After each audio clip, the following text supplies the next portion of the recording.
Peanut butter is a favorite treat for many dogs, but when is it safe for puppies? Let's find out.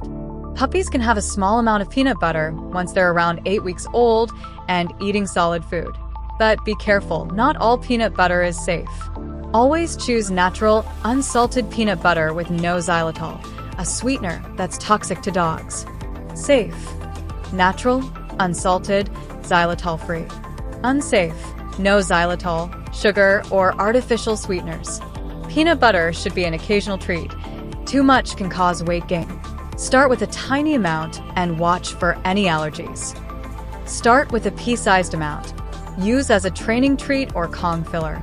Stop if signs of allergies appear, itching, upset stomach.